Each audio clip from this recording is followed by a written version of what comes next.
Il y a deux messages qu'on peut encourager à travers cette fondation et cette soirée. L'un, c'est encourager la recherche et évidemment reparler à nouveau, comme je le fais là, du don d'organes. 3, fermez. 2, 1. Bonsoir et bienvenue à cette 9e édition du Gala de la Fondation du Rhin. Je déclare ouvert le 10e Gala de la Fondation du Rhin. La 11e cérémonie de la Fondation du Rhin. Pour financer la recherche sur les maladies rénales, qui touchent, vous savez, 3 millions de personnes en France et 500 millions dans le monde. Les derniers chiffres européens viennent de tomber, 600 millions cet après-midi. Il faut faire savoir autour de vous que donner un rein n'a aucune conséquence néfaste puisqu'on peut vivre toute sa vie avec un seul rein. Merci Fabrice Lucchini de nous donner la parole puisque les maladies rénales sont dépistables et si on les traite précocement, on peut vraiment faire quelque chose et ralentir leur progression. Je vais faire la liste d'appels des ministres parce que visiblement il y en a qui arrivent, il y en a qui sortent. Donc, mesdames et messieurs les ministres, ça sera plus simple, n'est-ce pas? Il y a des oubliés et des négligés dans la médecine moderne. Les maladies négligées, ce sont les maladies rénales, par exemple. C'est au fond une anticipation de ce que nous célébrons aujourd'hui, la journée mondiale du rein. Une société du don, ça fait rêver. Cette société, je crois profondément que nos compatriotes y aspirent, dans cette idée du partage.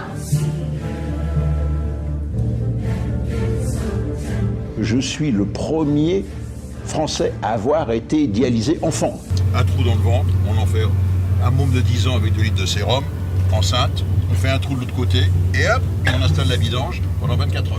La dialyse, c'est un modèle extraordinaire, à la fois de technique, à la fois de biologie moléculaire si on veut s'y intéresser, à la fois de recherche humaine parce qu'on a un contact.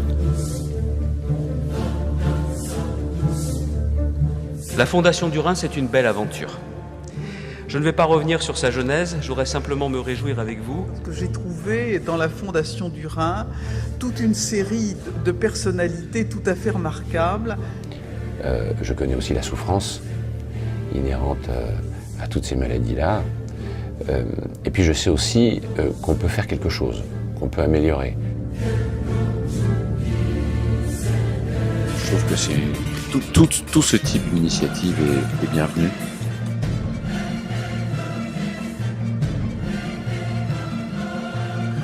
Un projet de recherche, sans les salaires, sans les équipements, juste le fonctionnement, coûte 20 000 € par an. Beaucoup de billets de tombola. Ah oui, il y a quand même beaucoup de zéros.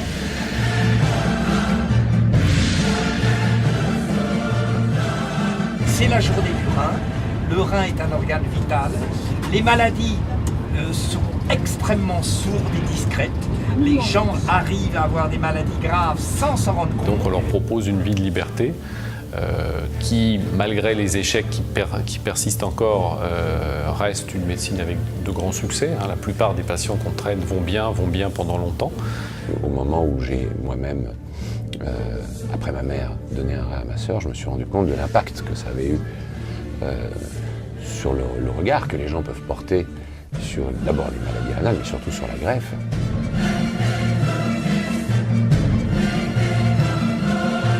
Cette carte néphronaute à 2 volets, depuis quand existe-t-elle et qui la paye? C'est la Fondation du Rhin avec tous les dons et en association avec le ministère de la Santé qui nous a aidés. Ce sont des cartes de vie, de passeport pour les gens qui sont dialysés ou les gens greffés. Grâce à la Fondation du Rhin, grâce à la générosité de nos donateurs, grâce à l'aide des pouvoirs publics, nous lançons des campagnes d'information. Je prends l'exemple du dépistage de l'insuffisance rénale lors de la semaine du Rhin ou de la journée mondiale du Rhin. La journée du don va nous permettre de faire un peu la promotion sur le don d'organes. Enfin, nous développons des outils d'information pour les patients et leurs familles, comme le livret pour le syndrome néphrotique, et aussi pour les professionnels. Mon expérience de chef d'entreprise a fédéré les énergies et fait progresser les échanges entre les équipes de recherche en les réunissant régulièrement.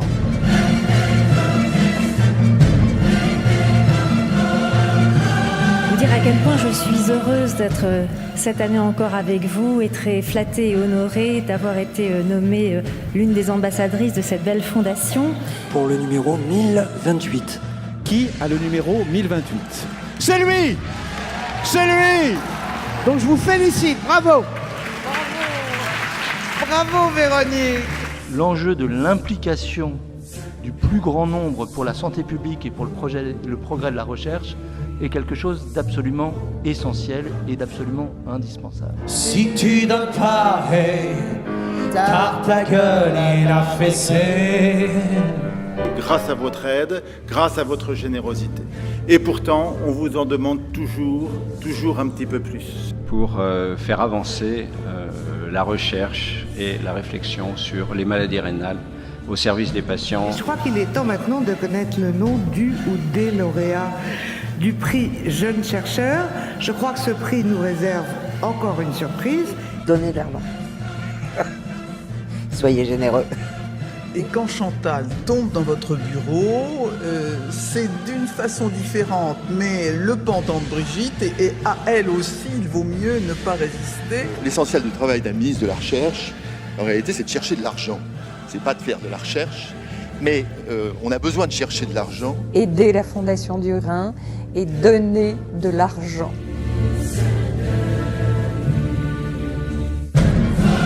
Quand vous donnez à la Fondation du Rhin, la quasi-totalité va à la recherche, pour la bonne raison que nous sommes que des bénévoles. C'est de mettre la main au portefeuille pour acheter plein de billets de tombola. Qu'on gagne ou qu'on ne gagne pas, on s'en fout. On a toujours gagné quelque chose parce qu'on a donné de l'argent à la Fondation. Et puis surtout d'en parler. Et puis maintenant, je dirais à Stéphane Bern comment ça marche. Eh ben, ça marche sur pile.